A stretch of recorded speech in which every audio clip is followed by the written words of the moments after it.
Hey there, everybody. Thanks for coming and hanging out with me live today on YouTube.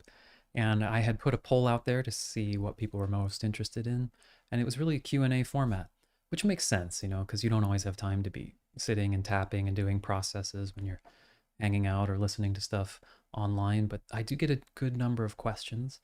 And one of the themes that comes up somewhat regularly is this theme of, feeling stuck with emotional work. And just, what are some things you can do? How can you sort of self assess things of that nature? So, since obviously we're doing this live, if you have any questions about anything related to inner work, EFT tapping, emotional work, the recent conversation with Brad Yates I had on the channel, which you might want to check out, that's about men doing emotional work. So, if any men are here and saw that and have specific questions, go for it. It doesn't have to be specifically about the theme of being stuck with emotional work. That just gives a sort of foundational starting place to see uh, where we might take things off from. But, oops, but don't worry about the question being, specifically about being stuck with emotional work. So one of the conversations that was started, and like I said, put things in the chat at any time, has to do with this feeling of, okay, I'm trying to work on my emotions. I'm trying to bring things up, but there's this big resistance to when I do try to do that, or there's a lot of anger. There was a specific wording someone used, which I'll take a look at here as well, which obviously implies this person's doing some work with inner child work. If you have questions about that, you can let me know. But, I've been caught in the hamster wheel of extreme emotional anger responses when I attempt to let things come to the surface and release them. The inner child is extremely resistant to allowing change, and it's tough not to get caught in a vortex of anger and retribution. So, this is interesting, sort of two-sided approach. Oh, hey, Katie, thanks for coming by. This element of I do some type of emotional work, and this comment was on an EFT tapping video on my channel for releasing trapped emotions, which makes sense. This person's obviously interested in getting to some underlying emotions. There can be this overwhelming resistance, this overwhelming anger or vortex, as they described it, of different emotional responses. That's one side. Another side you'll hear about sometimes is a sort of numbness. Like I'm trying to do emotional work, I'm trying to get things to come to the surface, and it seems like nothing's happening or there's no results. So, as a springboard here, let's take a look at this when extreme emotions, or it feels like it's overwhelming, extreme emotional anger responses when I attempt to let things come to the surface. I did a short, like a YouTube short video reply to that. But one of the things is if there's this extreme sort of anger and other response, and this person used the inner child feels super resistant towards change. That's a really interesting clue. That is a way of noticing that you're doing whatever you're doing with a real strong intent for something to change. Now, that might sound a little odd in the sense of like, well, yeah, why is any of us doing emotional work? I didn't get into emotional work and tapping myself for everything to just stay exactly as it is, right? I wanted things to be different. There are things I still very much would love to have change in the way I think, the way I act, some of the results I get.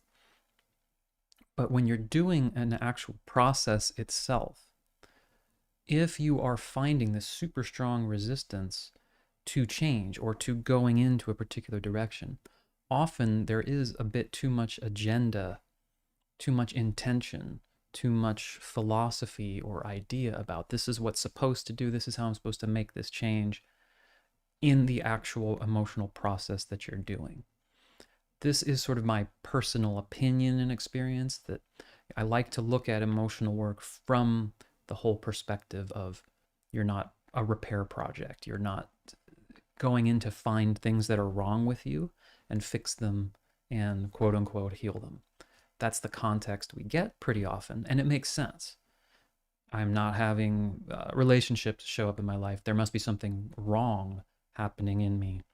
So I need to use this emotional work to go fix what's wrong. And so we go in there and try to do that.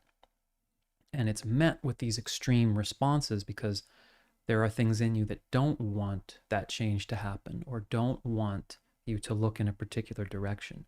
Now, if you see that as just quote unquote resistance, like that is something I need to overcome, I just need to do more work. How do I do a process or an EFT tapping to get rid of that resistance? That's a very different context than how I think of the whole thing. That resistance, that extreme anger response, or whatever it might be, doesn't want you to look in that direction, not necessarily because it hates you or wants you to suffer, but because from its own perspective or experience, there is something more dangerous about going in that direction than not. Or the desire to change itself feels unsafe somehow. So if we're going in like, okay, I need to heal this, I need to heal this so that I can have this relationship. I need to heal this because I think it might be connected to some physical symptoms and I really need to get better, so I need to heal this. There are very, very subtle nuances and dynamics happening in the actual body, mind, nervous system that don't see it in such a concrete black and white way. It's not like, oh, we're just holding this resistance and that's why you're unhealthy, but we're just doing it because it has had experiences in its past, meaning you have had an experience in your past, but something gets formed in the nervous system or your emotional response that says it's not okay to look there. We don't want to re-traumatize ourselves again. So it fights you in doing that. So again, I'm going in to do a process or a tapping to try to resolve something specific. And this energy comes up and says, no, no, no, don't go here. And the tendency, and often the way it's even talked about sometimes, is like, you just have to work harder. You just have to push harder. That resistance is just resistance and it just needs to be pushed through. If you take the tone of, okay, something is resisting this hard, so something is uncomfortable about going in this direction.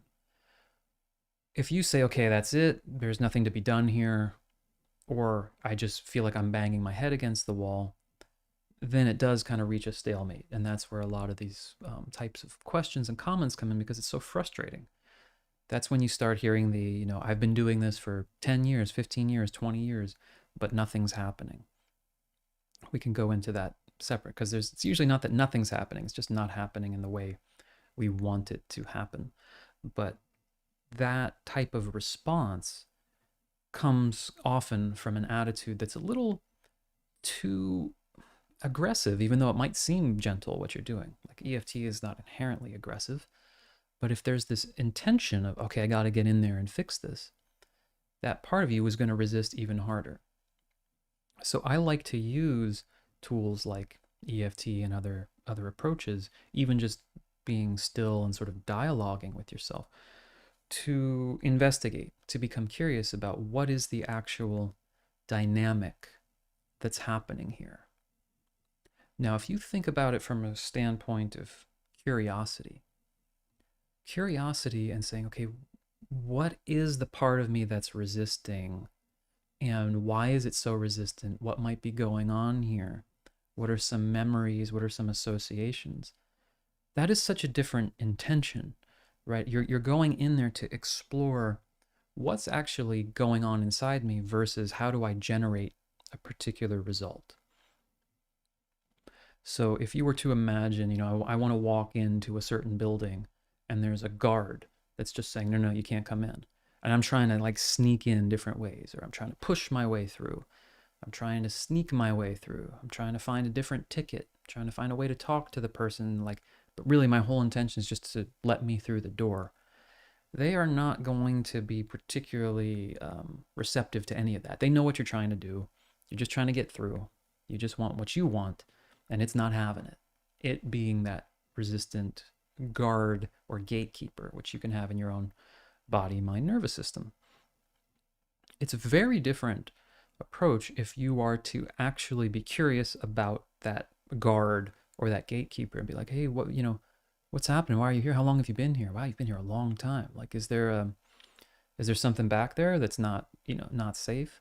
Is there, who hired you, right? Now, if you're doing all of that just with the intention to sort of sneak through the door, it's still not going to be particularly productive. But If you can embrace a certain attitude of curiosity, you will often find that there can be some good progress, meaning you start to be able to have access to conversation of sorts, a feeling of, oh, yeah, it might come in the form of memories, things from your childhood, or even last week that are connected to the whole issue. You might notice some feelings or sensations in the body. It's not necessarily going to come to you in this very logical, I am here because I'm doing this and this happened, although some people do experience it in a very conversational tone. There is this quality of like, oh, there is some information, some dialogue, some progress happening because I am curious about the nature of this experience in me, this extreme anger response, this extreme trauma response. Like, wow, why are you so angry? What happened to you? Like that's and oh wow, that's really awful that happened to you. Versus how do I get rid of this trauma so that I can have my money and relationships and stuff? It's such a different internal tone. And that is one of the things that is like an art form. It's something to be cultivated, and because it's not faking it, right? It's an actual curiosity. And for me at least, it's not too hard to dial into that if you start to just even take a few moments to be like, wait a minute. So I'm conscious, I'm a conscious being, but I have a part, some desire, some part of me that wants a result, and another part of me that gets angry and resistant. Like, wow, that's pretty wild, right? I mean, it is kind of interesting. It's inherently much more dynamic and interesting than just, hi, I am Evan and I want this. It's no, there's all these subtle parts of me, right? 10-year-old Evan wanted certain things, and some of that still might be running because 10-year-old Evan might have had some experiences where now he feels he needs to be perfect or needs to prove himself, and there's that agenda running, and another part that just wants to be free from the whole thing, and another part that, might want to make a lot of money, and another part that wants to leave the whole society and not even deal with money, and shouldn't we just go live on the beach somewhere and just tap, and another part that says I want to share tapping and emotional work, right? Can anyone relate? So wow, it's kind of fascinating that all this stuff is going on in there. Let me start exploring that. So if you look at this thing as like this really fascinating internal universe versus just how do I fix my problems, it's a completely different conversation. If you're an explorer and you are walking around, um, you know, whatever, North America before it's, you know, uh, colonized, and you're like, wow, look, what's this? What's going on over here? You're exploring, you're getting to know the land, you're getting to know the territory, you're getting to know, wow, there's an animal here I've never seen before. How does that behave? How do I navigate this territory? You can't do that quote unquote wrong. I mean, I guess you could, you know, starve or do all sorts of things that don't go well. But the point is, it's very different than, oh, I'm just mapping out this territory because I'm here to dig for oil. If you're traveling somewhere just to dig for oil and you go, oh, I didn't find oil, the whole trip was a failure. That's how our approach can be with emotional work, right? Like, I came to this territory, I started looking within myself, and I wanted to find like this trauma that's making me not have a relationship. I went and I dug for oil, I didn't find it, mission failed, right? That is what happens a lot. And it's so perpetuating of this feeling of like, it's not working, and getting back to these sort of intense anger responses and intense resistance responses. They're resisting whatever you're doing, right? They're not just resisting life itself necessarily. They are resisting in response to you, your conscious intention of why you're here. It's actually often unconscious. Right? We often will think we're just doing a sort of loving self-approach technique, whatever, but our actual intentions are, no, I want this to go away, and I want to grab onto this, and I want more of this emotion, and I want less of that emotion. And that's not a relationship. That's a dictatorship, right? So cultivating an inner relationship, like, again, it's a very rich, nuanced thing, but when you are feeling this sort of stuckness, That is one of the first places I like to explore. What is my agenda here? What are my intentions of doing this emotional work? Do I feel like I'm failing if I don't get a certain result versus I am learning how to explore myself more? And yes, it's hard if you're dealing with a chronic illness. So do I just explore the landscape of this chronic illness? Well, yes, because what's the alternative? Go in there and try to fix it and try to heal?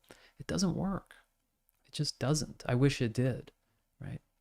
I wish you could just sort of say, okay, let me find the block that's blocking my healing. Found it, get rid of it. Let me extract it violently or whatever. Just boom, get rid of that. I've never seen that actually work, because even the methods that work around like clearing resistance, first of all, there's no guarantee that, any emotional work or clearing anything changes your life circumstances completely. But even the things that do effectively seem to work with resistance and clearing parts of ourselves and healing traumas, whether that's from a more meditative approach to EFT tapping to working with trauma release exercise and somatic therapies and such, they do not have this heat-seeking missile of like, find the trauma, get rid of the trauma. They are very, they are targeted and they are focused. It's like I try to be very focused when working with people, but it's not like, let me find the thing that's wrong and get rid of it. It's, let me see what's going on here, see the logic and beauty in it. Oh, no, that's the 10-year-old version of you that was traumatized that now feels like if I ever have money again, I'm going to be more visible. And if I'm visible, I'm going to experience that trauma again. When you just start discovering that stuff, it's much more healing and much more tends to lead to results than, oh, I found the money block. How do I get rid of the money block? The result is that, yes, you might use the language, I found the block and sort of resolved it, but it's resolved through this sort of nuanced exploration versus sheer brute force in 99% of maybe 100, but at least in my experience with it. Okay, Magda wrote, what was the most important emotional healing for you so far? That would be really hard for me to pinpoint one. I will come back to that. I'll just see if anything jumps to mind immediately. But I do take sessions regularly as a client, more EFT ones and ones with compassionate inquiry. So I can think of one of this year where I was like terrified to go to preschool every day. And I mean, all you did was like play with blocks and stuff. There was no real traumatic experience that actually happened that I could recall inside the place. But every day I would be terrified to go in. And working with someone with CI, it was just one session, but I remember that image of that walking into that preschool being very terrifying for whatever reasons that was ingrained or baked into this nervous system from a really young age.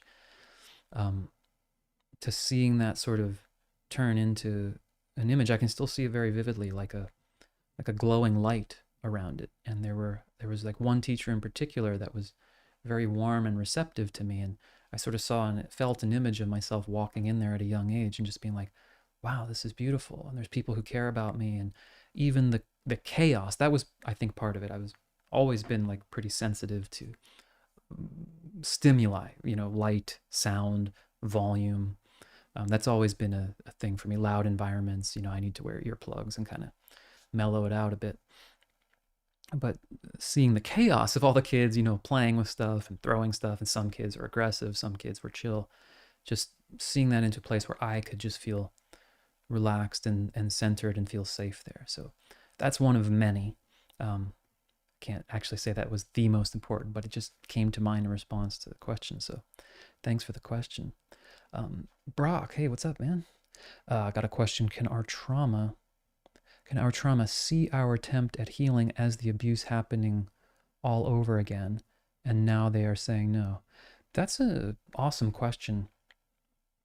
I would say absolutely, and I think we can all sort of relate to some experiences of that, but it tends to just present itself as what I was describing before of like, oh, I just feel a quote unquote resistance or a block, or I'm making no progress. It doesn't necessarily ever come up and say, hey, you're trying to abuse me again, and I don't want to have that. I wish it kind of did sometimes because it wouldn't be as subtle or hard to kind of pinpoint. You definitely get a better eye and ear for it, and I know you do this well yourself.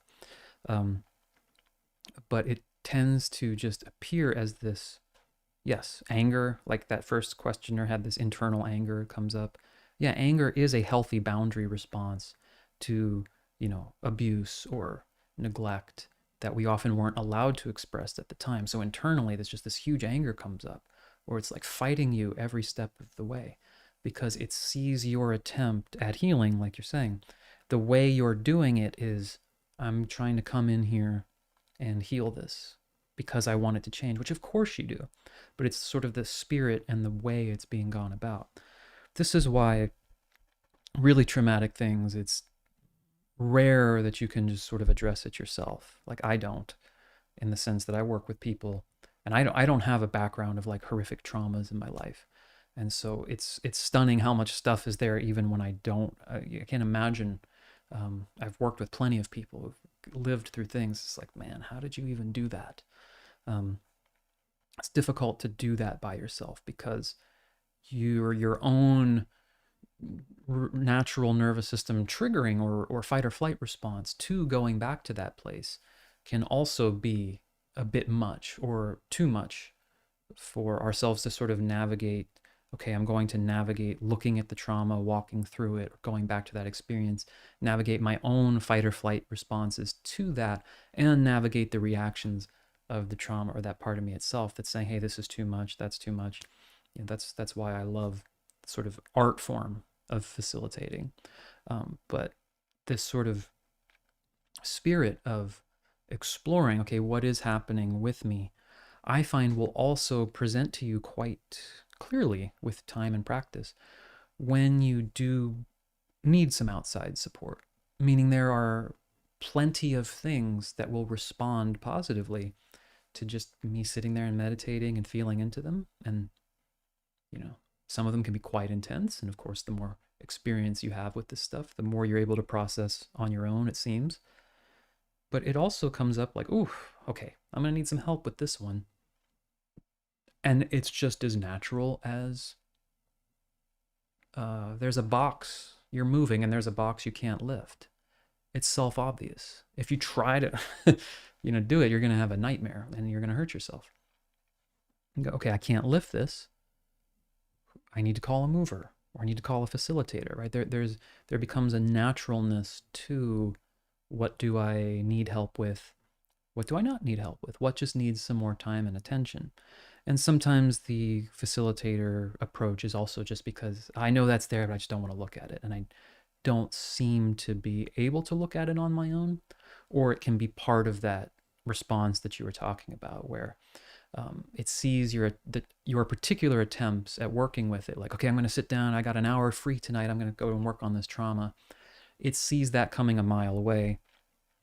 It doesn't think it's going to be a fun time with you. It doesn't think it's going to be a very productive conversation. And so as such, it uses one of its infinite strategies from distraction to, oh, something else come up. Oh, I really need to take care of this and not do that, et cetera, et cetera. So yeah, great question. Hey, Mary. Yeah, my pleasure. Hey, Renisa. Hope I'm saying that right. Thanks. I have a frozen fear response, very palpable. Yeah. And that's one of those things that if you're working with someone, they can kind of navigate you through that. But also, that would be something if you're exploring it on your own, to not by any stretch of the imagination go like, okay, I'm going to try to tackle this fear or confront the fear or dive into the fear. Rarely is that appropriate if you have a visceral, palpable freeze response, because you can't. How can you dive into something that just freezes you? It's like, I'm going to jump into this lake, and I go near the lake and my body freezes. It won't let me do it. And so people can stay stuck in there for a long time because they're getting this advice like, just conquer it, just, feel into it. You can't. You're frozen. So working with, the gentlest version before you get frozen. So if it is a fear of water, you don't go to water and try to do it if that's too triggering of the fear response. You might have even the thought of water, and this is an EFT technique, and you put even the image of water in a container. You bury that container under the earth at a point that you feel, okay, that's manageable. If I think about that container of water buried underground, that's manageable. I can be present with the level of nervous system responses that come up with that, and you do a tapping or whatever process you use. Now you can actually make headway. So very relevant to this subject, right? Stuck in emotional work. Well, a lot of times we're just trying to bite off more than we can chew. It's like, I've used this analogy before. You're going into the gym every day and you say, hey man, I've been going to the gym 3-4 times a week for years. But this is more obvious with an external weight, but not always as obvious with emotional work, that you're going in there trying to bench press 500 pounds. You can't lift it. So nothing is actually happening. What's happening is you are spending time, you are going to the gym, you are getting tired, you are getting frustrated, but nothing productive is happening. And it's important to know that that is possible. Like, wouldn't we want to be aware, and I think it's under-discussed, that such a thing is possible, that you can be doing something for years that is not helping you and not accomplishing anything, but giving you the illusion that you are. Now, again, because, material objects, phone, whatever, are dense, it's much easier to conceptualize or experience that, yeah, lifting this phone is not accomplishing anything. Lifting this weight is not accomplishing anything because I can't lift it. But when you're doing emotional work with stuff that's a little too intense, it's like, oh, I'm triggered, but I must be doing something, right? Oof, not necessarily. Not necessarily doing anything useful, and possibly just triggering and re-traumatizing yourself. So just keep your eye out for that. Don't trigger your own freeze response intentionally. Go to a level that's completely manageable. Just like lifting weights, it might feel like it's not enough, but it is. If it's light enough to be able to do 10 times, you're not supposed to do it until your arm falls off. You do it, the next day you're going to be a little sore. A couple days later, there's a little more strength. Over time, it builds up. This, in my experience, is more practical and more common than the giant breakthrough that we all want. I took that one session, or I read that book, and then it all just kind of clicked. Yeah, that sometimes it's not like that. It's usually not like that. Which is more maybe boring, but it's actually productive. Federico, hey, how's it going? Hello, I respect you a lot. Oh, thanks so much. I can feel your honest vibes and good energy. Oh, thank you. I feel that in your comment as well. Thanks so much for being here. How do you deal with social anxiety? It's one I've specifically worked on for myself, and can very much relate to, and have had to go through things to even be able to go live on the internet, right? It's not normally my personality type, but in a very similar spirit, right? What's the level you are comfortable with, and going just before that and working with, I do tapping, I do other things. It can be any technique you like. I'm pretty agnostic. It doesn't have to be my stuff.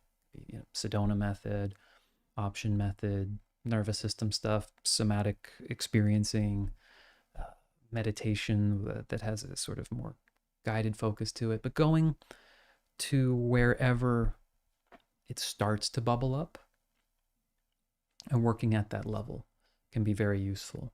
So I'm more of an advocate of that than like, just go out, just force yourself to go out and stand around and just be uncomfortable. There's no merit in that. You'll know internally if that's actually right for you. If you're like, okay, I need to tackle this challenge, versus, okay, even if I think about going out, that starts bringing up stuff. Okay, what does that bring up? What does that bring up in the body? You start working through that and bring down that level of charge or even dissipate it, then thinking of going out suddenly isn't stressful. Now, what actually is, maybe it's taking a step out the door. Okay, I go to take a step out the door. What are the thoughts that come up? What are the images that arise? What are the sensations in the body? Okay, yeah, feeling this tightness in my chest. What's going on with that tightness in my chest? Who are you? What do you need? Where is that coming from? What are you imagining or fearing is going to happen if we do leave the house or do go out?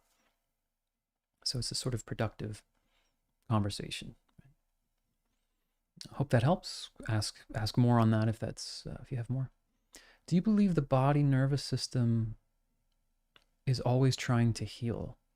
Our emotions, etc., can't stop it. I do believe that. Not that I'm a medical expert on the subject, but I think the body is always doing that. And I think because a body in a coma is doing that.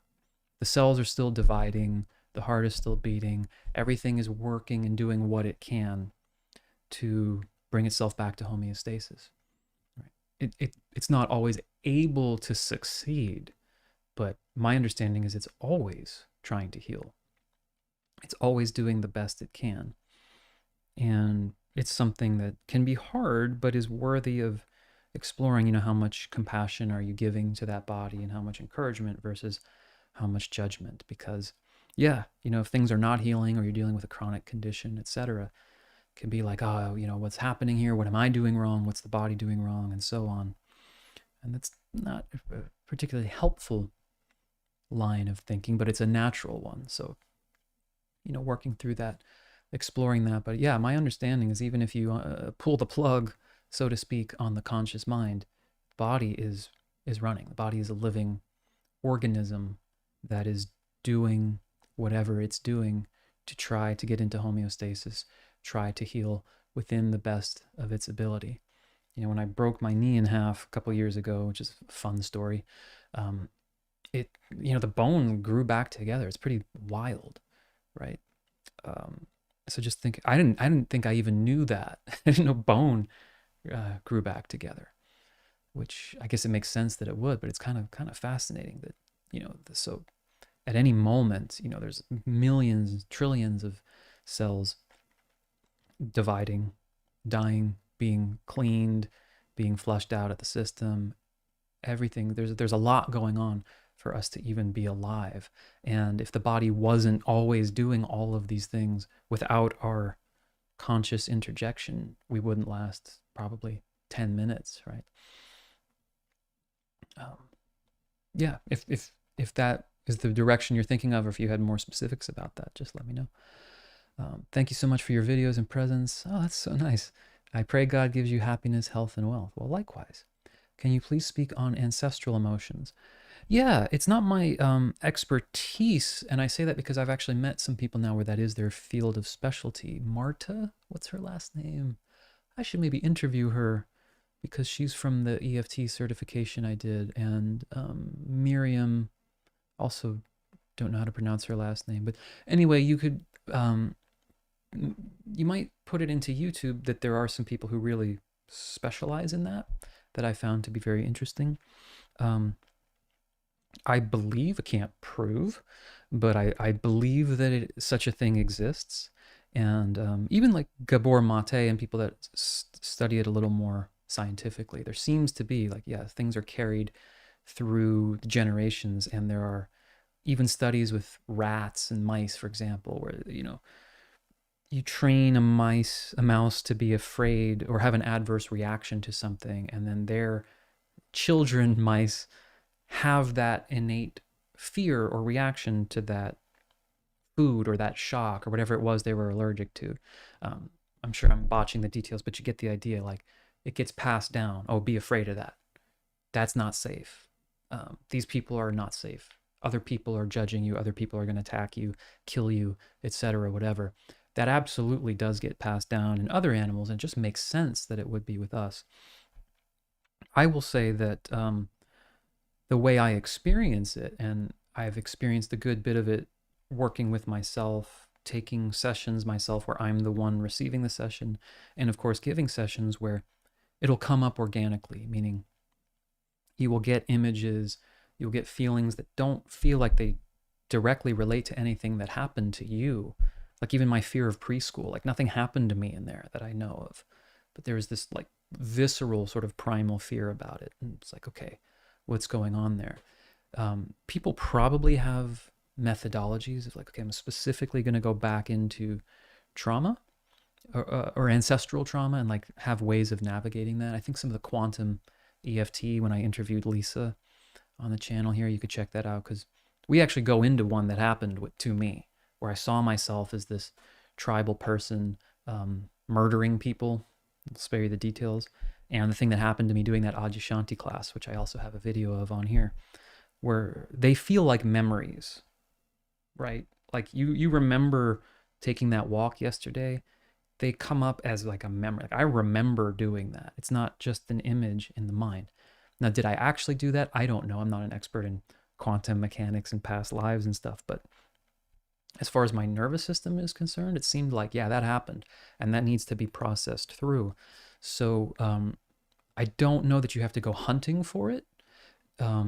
Just my personal take is that you live your life with whatever goals and intentions you have. So like you might, obviously I'm a jazz musician and I do that for a living and I like doing this EFT and emotional work stuff. So think about the things you want to do and explore, and then where those resistances come in or where those blocks and challenges come in your life, maybe relating to other people or social anxiety, etc.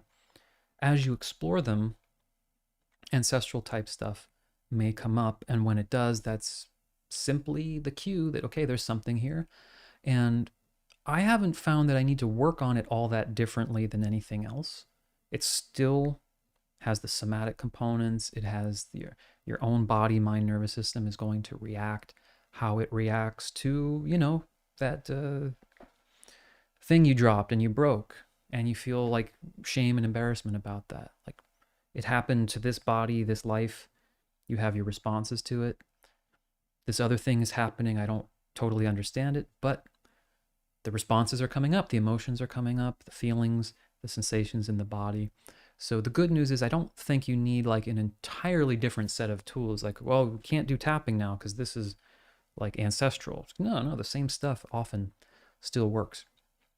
But like I said, you might want to explore some of the people who have studied that more in depth. And I would, of course, defer to them. But I have seen that just that they are real and that they can be effectively worked with in the ways that I work with non-ancestral stuff is good news, right? Thank goodness we don't need like, okay, I have to learn a whole new technique for this and then this, and then if it happens to me at 10 versus if it happens to me at 25, etc.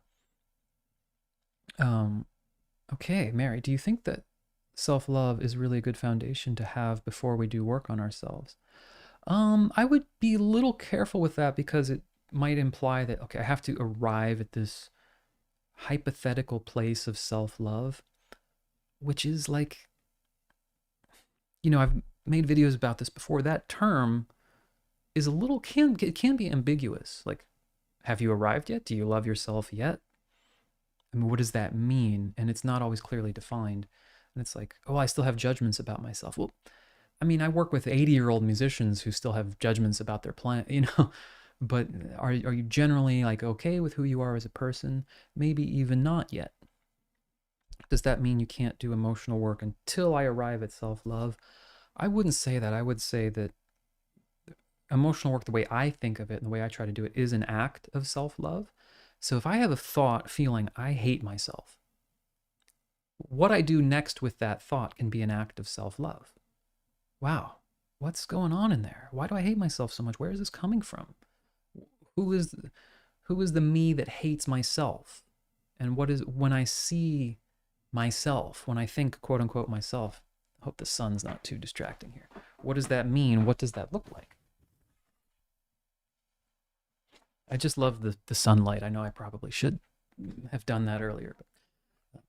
So what is that self-hatred feeling thought coming from? Now, I think the moment of exploring that is an act of self-love versus, uh-oh, I don't love myself yet, so now it's dangerous to do this, right? It's always just being present with yourself at whatever level you are at, and then getting whatever support you might need, whether that's friends, family, having someone you talk to, talk therapy, whatever it might be. That's an act of self-love because there are things, at least for me and almost everyone I know, as things you can't handle yourself.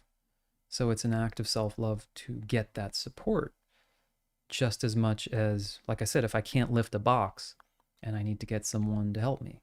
And if there's a friend around who's willing to do it, okay. If I have to pay someone to do it, that's okay. One's not better than the other. It's just whatever my circumstance happens to be. It would not be an act of self-love for me to try to lift that thing up myself and force my body when I know it doesn't feel right.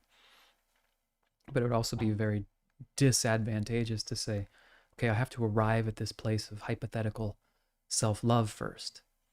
And that happens a lot with the relationship thing, right?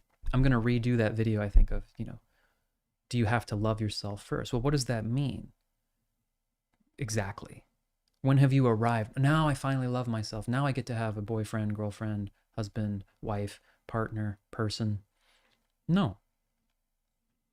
You can be at any stage of development or how you feel about yourself and still meet someone who loves you and cares about you.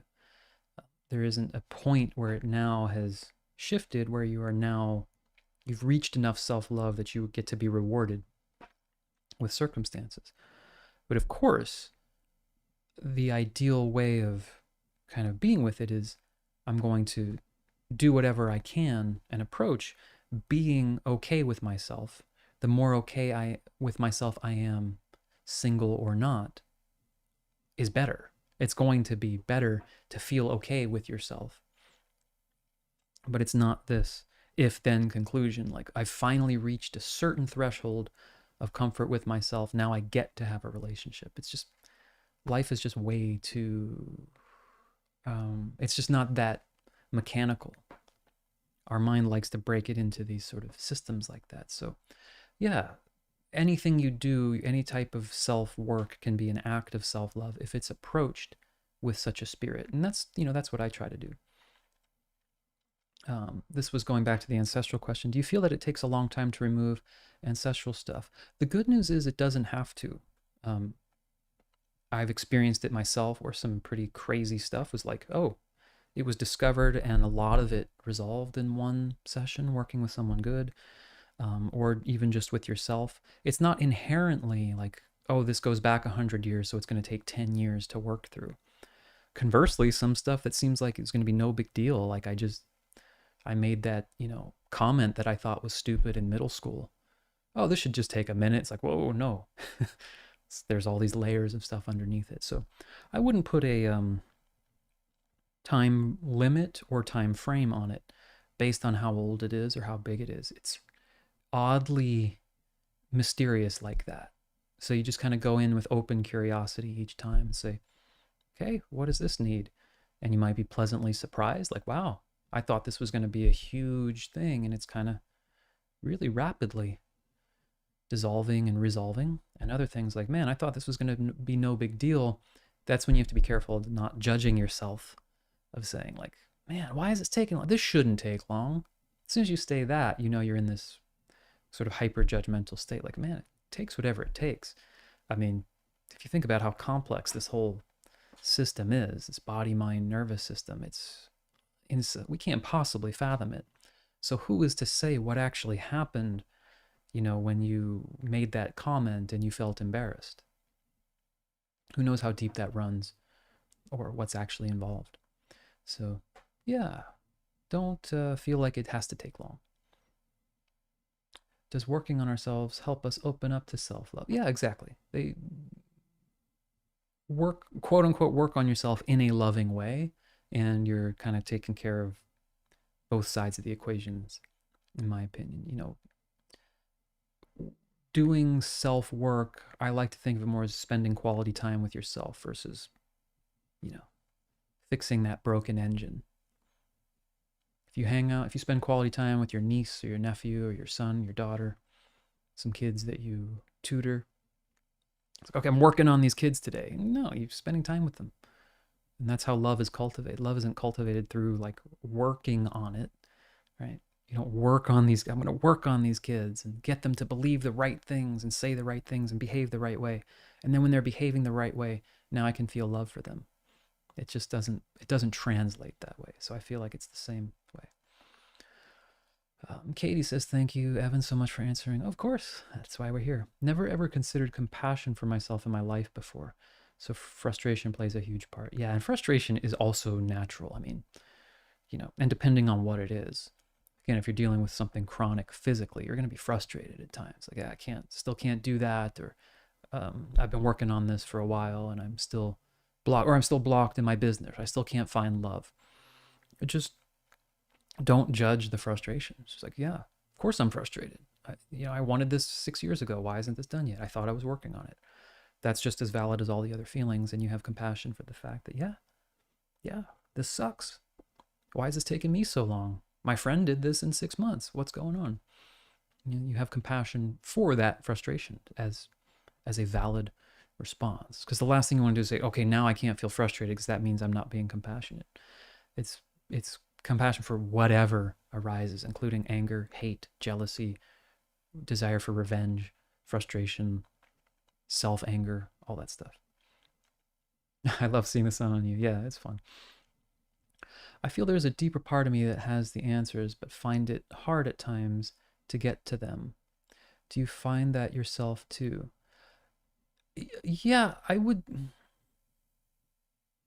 So this is completely personal for me and um, gets into the more of the spiritual side. I think that there is something that you might call two voices, right? And that's not my idea. It's actually come from multiple different sort of courses and texts and some spiritual ideas that there's sort of a part of you that is like your part that wants to figure things out and sort them out and try to map out the world and make sense of it. And there is something else that sees a higher perspective.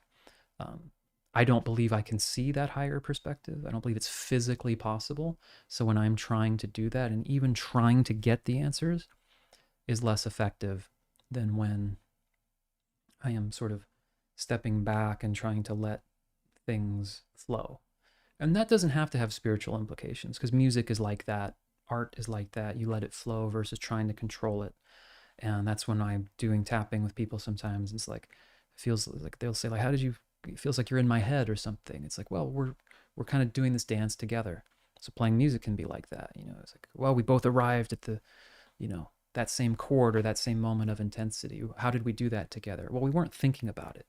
It was just the natural sort of flow of things. So tuning into that, yeah, when the more you're like trying to get those answers, how do I find that part of me that has the answers?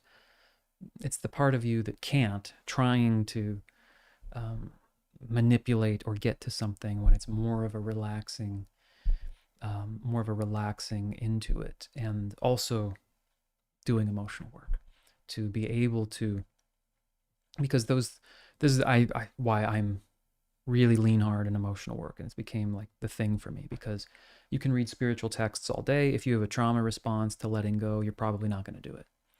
So this is why I will sometimes encounter individuals who've like been trying to surrender. I've been trying to let go. Well, you're not going to read like another book that tells you to surrender and that's going to be the time that you finally do it. That's my perspective on it. In most cases, it's like, no, there's fears, there's traumas that are real, that really happen to you, and that's why you can't just surrender. So when those things get the chance to feel more safe and feel like, oh, if I relax a little bit, I'm not going to get abused again. Like, how could you possibly surrender if the ingrained experience in your nervous system is, if I stop being hypervigilant, I'm going to get smacked, I'm going to get beat. It's not going to let you just do the like, oh, I'm just going to do the spiritual kind of thing and just relax. Now, can I say that that's true? I'm sure there's many testimonials of people who were able to access that through just a grace or a willingness to surrender. So I'm not saying it's impossible or anything. I'm saying I find it far more practical to say, okay, can I do that? No. Okay, why not? And then work with what actually comes up versus just, I'm just supposed to keep trying and eventually I'm going to do it. So hope that helps. Oh, sorry, I missed this. Well, actually, I have a question. How to deal with a person who is unhealed and they are very unaware of that? This is a completely personal take again. Um, I think you can only deal with yourself and your own reactions to that person. So if you feel like I need to save them, I need to whatever, that's mine, right? The best I can do is try to accept them as they are and let them come to wherever they need to come to. I can always offer, I can say, hey, I've been exposed to this stuff. It helps me. Just thought I'd pass it along. Sometimes that will be seen as aggressive or passive aggressive. So dealing with other people is really dealing with yourself the way I approach it. And it's all I'm like, if you're dealing with a narcissist or something like that, then it warrants talking to an expert on the mechanics of how do you actually safely get out of that, right? So I'm not talking about that. I'm not saying like it's all you, it's all your problem. But it's, as far as emotional work, yes, because even the setting of the boundaries that you might need to do, like you might need to set a boundary and stop talking to a person so much, or move away from them or have them out of your life, that's difficult emotionally often. So we'll often need to work with ourselves to see what is it that is either A, pulling me towards that person, keeps me sucked into that headspace, or keeps me energetically connected into that dynamic that's not productive. Or if there is like a real boundary issue and like I need to set boundaries and I need to do something, that might require talking to someone with the skill set to give you the mechanics of like how to safely or best practices for doing that. But whatever the external thing is that you might need to do, there's going to be an emotional component to that. So you can't make anyone heal. You can't make them want to heal any more than like you could make me want to watch football. Right? Don't care, not interested. And unfortunately, no matter how good it might seem universally to get people interested in healing, if they're not into it, they're not into it. So, I do like to think of it as, okay, well, let me try to, and you can elaborate on the specifics if you want to make it more clear. Like, well, it's just a friend, and I think they could use this. That's very different than like I'm in a narcissistic relationship with someone I need to get out. So there's obviously a broad spectrum. But a person who's unaware of how unhealed they are, if anything, I would say the more open and accepting you can be, the more non-judgmental of a person you can be, the more you can let them feel what it feels like to be in the energy of acceptance, which is the only thing that heals. They might say, wow, that feels good. How do you do that? It can inspire that. I don't think any type of like lecturing or pointing, or not that you would lecture, but you know what I'm saying. And the most likely way is to work on myself so I can be as accepting of them and whatever's going on for them, and let them feel that energy. Like, wow, that feels good. Why do I feel different around you? What are you doing? And then you start getting those, then that can inspire interest, because there's almost an innate quality of like, hey, you need to heal that. People are reflexively, in most cases, like they don't want to hear that. Are there exceptions to that? I'm sure. But yeah, it's not necessarily, again, my opinion, particularly productive to point out to people where they are unhealed or something. I'd be curious to hear other people's comments on that. Now, if they're asking you, it's completely different, right? And that's why I got into this work, because I like doing this, and this is a context where people come to me and say, hey, can we explore this together? Now they want to look at it, and that's great. So if this is something that's of interest to you, like I am fascinated by exploring this with people, but the people in my life aren't interested. Well, most people in most people's lives aren't interested, right? We come together in YouTube channels like this one or whatever, and you find like-minded people. It's just like, no one in my household wants to play jazz. I had to move to New York City. It's kind of how that is. So yeah, very interesting. Well, thanks so much for, and I'll take more. I mean, if there's more that came in, that's the last that's come up. So now, and if I missed something, let me know. But it's super awesome to have all these great questions coming in. Um, so yeah, the recap, I guess, for that stuckness with emotional work is that spirit of how you are approaching yourself when you go in to do some quote unquote work on yourself. I like the premise of spending quality time with yourself and exploring the territory, because it's unlikely, if you're just looking around, if your spirit is, I'm just paying attention, I'm being open, I'm being curious, it's far less likely for anything to come in and go, ah, get out of here, I hate you, these strong energy anger responses or this complete stuckness. And then even if they are, you can remain curious about that and say, wow, okay, something's really angry in there. What's it so angry about? What does it need? Versus, how do I fix that? How do I heal that? How do I get rid of that? And so on. So I will just take a breath. I don't normally talk that much. It's good for me. My throat's actually sore. And I will just give a moment to see if there's any other questions, thoughts, comments, concerns. Katie, I'm glad that was helpful.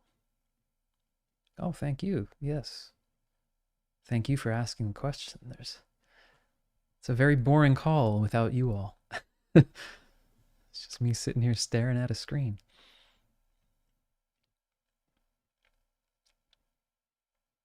Okay, that seems like it's it for today. Thanks so much. Well, I'm really glad to see this. Oh, here we go. I have one in my life that does not see the need for self work. It's very lonely being the one that is doing what I know that I have to do.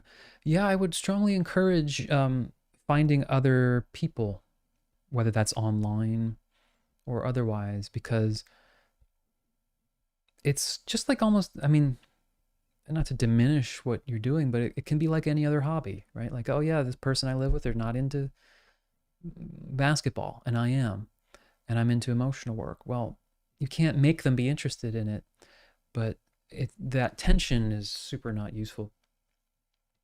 Um, and like any feelings of, oh, they should be into it because it's good, they might not see it as good. And they might completely believe that what they're into, you need it. You absolutely need to be doing this yoga or hot yoga or whatever it is. If you were doing that, you'd have your life sorted out. And you might say to them, that's not true. So they might completely have that same dynamic about what it is, whatever it is we're doing with emotional work. They might say, I don't need that. So absolutely, find the people that share your interest, because there are definitely people interested in this work, and there's people on this call today, and so hopefully even just hanging out together for this time creates that spirit of like, oh yeah, there's people interested in this, right? And it's interesting, it's engaging, and it doesn't have to be, any kind of context of okay, we have to find the guru master who has all the answers, any more than there's like the ultimate guru of music who has all the answers. It's not like that. It's a process we're exploring and, finding and sharing what works and what's helpful. And some of us have more experience than others. And that's obviously I spend a lot of time on this and have some training and certifications and stuff, but there'll be some other area, some specific thing where someone on this call has a life experience situation with it where they are the best person to tell me about a situation because they've lived through it. So yeah, I do have other people, but this one I speak of is my hubby. Oh yeah, that's why it is quite lonely. I could explore working. That is, however, something you can explore within yourself. Like, what in you wants or feels like it would be better if he was interested in that. Of course, it would be nice. It'd be great if your, partner was like interested in doing emotional work with you. Um, but what happens in you that's just like, oh, it's lonely? That's something happening. And Byron Katie's The Work might be good for that, right? It's lonely because my husband is not interested in that. You can run it through that process. You'll find there's something that makes it have attention, other than, yeah, if you were to do emotional work either by yourself with other people, and it was so deeply fulfilling and satisfying. um, I'm married, so I can maybe not that makes us all the same, but there are things that she likes to do that are very meaningful for her that I probably don't participate in, and vice versa. It's not like we do inner work sessions together, for example. But if I were to be feeling like, it's lonely doing these calls or these meditations, if my wife doesn't want to do it with me, and that's not even necessarily true, she probably would be into it. But what I'm saying is that would be, no matter what the response is, something going on inside of me. And then if he keeps gaslighting me, okay, obviously a different dynamic there. There's obviously a lot more dimensions to that than just simply, hey, he's cool, he's just doing his own thing, and when I do it, I just wish I longed for him, right? My misinterpretation, perhaps, of saying like, oh, it's lonely doing it myself. If I feel like I'm being judged for doing it, yeah, that's definitely a more nuanced one. Still, ultimately, as you know, you can't make him care, can't even make him change. So what can we work with? That's the interesting part to explore. And what triggers in myself can I remove? And is there a conversation that needs to be had? And if so, what's the discomfort there, and what can I work through with that? It's pretty deep one. Thanks for bringing that up. And wish I could be, yeah, could be a conversation you and I have. Katie, acceptance. So hard, and I worry I can't do it. It's ingrained, like you say. Acceptance is what heals. Yeah, but it's acceptance. Acceptance is, oh, I hate this. Okay, I accept that I hate it. It's not pretend. It's not, acceptance doesn't mean I like it.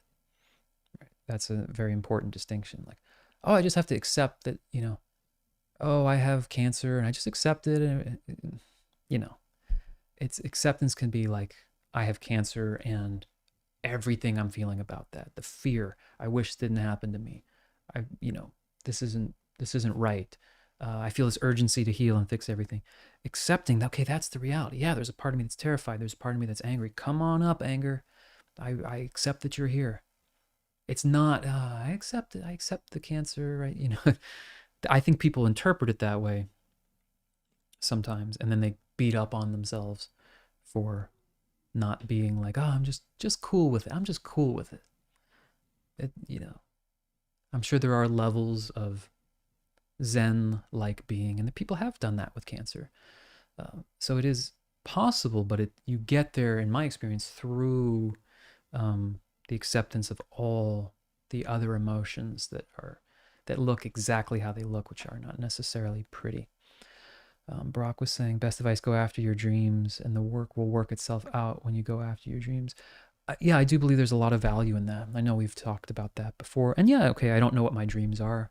That's another conversation. But there is something that interests you. There is something about your day or about your existence on this planet versus simply, okay, I wake up and my goal is to just find all the things wrong with me and try to fix them. There might be 1 or 2 percentile that actually like doing that, and that is a passion, but then you're probably going to become a facilitator. I believe we just have to let people go on their own way or pace, even though sometimes it means our paths no longer cross. Yeah. And when it's, a spouse or something, definitely not as simple. And then there's always that exploration. That might not at all be something where we actually have to part ways over, but there's always some resolution of, like, energetically, of how we can, either I can compartmentalize it in a way where their feelings about it no longer trigger me, to some sort of reconciliation of the energy. I do understand where he is and what he's capable of at this time, and I'm leaving my part in this situation out of this. Good for you. Yeah, that's just challenging to do, but